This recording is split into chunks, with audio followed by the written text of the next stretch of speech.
Nakatakda maghain ng impeachment complaint ang ilang grupo laban kay Ombudsman Conchita Carpio Morales. Dekagnay di umano sa mabagal na pag-usad ng mga kaso sa Ombudsman tulad ng pagkakasangkot sa Mamasapano incident ng ilang opisyal ng pamahalaan ng nakaraang administrasyon. May report si Jarky Miranda. Maghahain ng impeachment complaint ang kampo ni Attorney Ferdinand Topacio kontra kay Ombudsman Conchita Carpio Morales dahil daw di umano sa selective and delayed justice at pagproteksyon sa nakaraang administrasyon. It was only last December na pinasagot ang Pangulong Aquino sa mga demanda. So that's a period of 6 months from the time that we filed it hanggang sa pinasagot sila.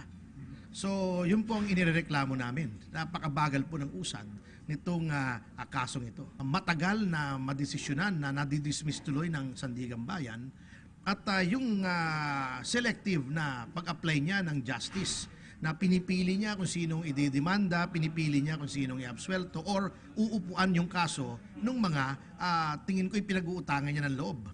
Ito raw ay hinggil sa pagkakasangkot ng mga dating opisyales ng pamahalaan sa Mamasapano issue ng pagkakasawi ng tinaguriang SAF-44. And it is very tragic event in our history, yung Mamasapano massacre nga. At hopefully makatulong sa aming kaso laban kay Pangulong Aquino. Ang dinemanda namin ay bukod kay dating Pangulong Aquino ay si General Ana Penas at General Purisima. Ihahain raw nila ang reklamo sa Kamara sa tulong ng ilang kongresista. Aming kinoconsolidate na yung suporta namin sa Kongreso at dinadraft na po ni Congressman Paras. Culpable violation of the Constitution and betrayal of public trust. Sa Pebrero raw nila balak isampa ang hinaing bilang isang bumunting regalo sa Ombudsman. Titingnan namin kung aabot ng February 14 para may Valentine's gift naman kami kay Ombudsman. Sa iba pa ring top story, binantaan ng paghahain ng Volunteers Against Crime and Corruption o VACC ng impeachment complaint si Ombudsman Conchita Carpio Morales dahil sa umaring babagal na aksyon ito sa mga may kinalaman sa Mamasapano massacre. Nagmarcha pa ang grupo patungo sa tanggapan ng Ombudsman upang ipanawagan ang mabilis na hustisya sa mga biktima. Si Aileen Milio sa report. Kinukonsidera ng Volunteers Against Crime and Corruption o VACC na maghain ng impeachment complaint laban kay Ombudsman Conchita Carpio Morales dahil sa umano'y mabagal na pag-usad sa kaso ng Mamasapano. Ayon kay VACC Chairman Dante Jimenez, pinag-aaralan na nila ang posibilidad na maghain ng nasabing impeachment complaint kapag hindi pa inaksyonan ng Ombudsman ang kaso sa madugong Mamasapano encounter na ikinasawi ng 44 na miyembro ng Special Action Force o SAF. Binatikos rin ng VACC ang kabiguan ng Ombudsman na magsampa ng kasong multiple homicide laban kina dating Pangulong Benigno Aquino III, dating PNP Chief Alan Purisima at dating SAF Director Getulio Napeñas Jr. Malinaw naman anila na may pananagutan ng mga nabanggit na opisyal sa pagkamatay ng 44 na miyembro ng SAF.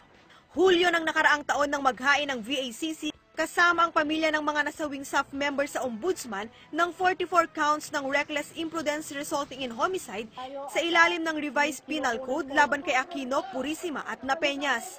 Pero nitong Martes, naghain lamang ang Ombudsman sa Sandigan ng kasong graft at usurpation of public functions laban kay Purisima at Napeñas. Hindi kabilang si Aquino sa nasabing kaso bagamat 3 reklamo ang isinampa laban sa kanya ng pamilya ng mga napatay na SAF members. Inakusahan din ng VACC at Citizens Crime Watch na tila pinatatagal ng Ombudsman ang pagsasampa ng kaso kay Aquino. Pero umaasa ang mga ito na mapapanagot ang lahat ng opisyal na sangkot sa nasabing kaso. Ito po lang sinasabi sa Ombudsman ngayon. Bilisan nyo. Ayusin nyo. In less than a year. Kung maaari ay baka bago pa maglabas ng result ang Truth Commission or yung commission na bubuuin na presidente. Pag kayo ay magbabagal-bagal dyan sa Ombudsman, marami kami mga kaso dyan nakapending. Marami. Baka matabunan lang itong Mamasapanong ito. Let this be a warning. The people are already angry on the Ombudsman. Huwag kayong pabagal-bagal. Binigyan nyo kami kahapon ng desisyon. Pero graft lang yon. May 2 na pong report na napaka-credible. Unang-una yung Senate. 20 senador ang nag-sign in dyan that they agree na si Pangulong Aquino ang ultimately responsible. Those are the words of the senators, concurred in by 20 senators at yung Board of Inquiry report na sariling kapulisan ni Pangulong Aquino. Hindi po napigil nila. Hindi sila nag-cover up. They could not stop themselves from expressing the truth, led by General Benji Magalo na nasasabing siya ang may kasalanan. So, on that score lang po, the truth has already come out. But if it will take the Truth Commission para lalong matauhan siguro ang ombudsman, at kung ito'y manggagaling sa mga impartial na mga tao, mga retiradong mga mahistrado ng Korte Suprema, ng Court of Appeals, and private lawyers with known reputation for probity and integrity, we welcome that very much po. At we support fully the actions of President Duterte. Kasabay ng paggunita sa ikalawang anibersaryo ng Mama Sapano Incident, ay nagmarcha rin patungo sa Ombudsman para sa protesta ang mga miyembro ng VACC, CCW at Bayan kasamang pamilya ng mga napatay na staff member. Tinawag nila itong March for Justice. Sariwa pa rin sa alaala ng naiwang pamilya ng mga namatay na miyembro ng SAF ang sakit sa pagkamatay ng mga ito bagamat 2 taon na ang nakalilipas.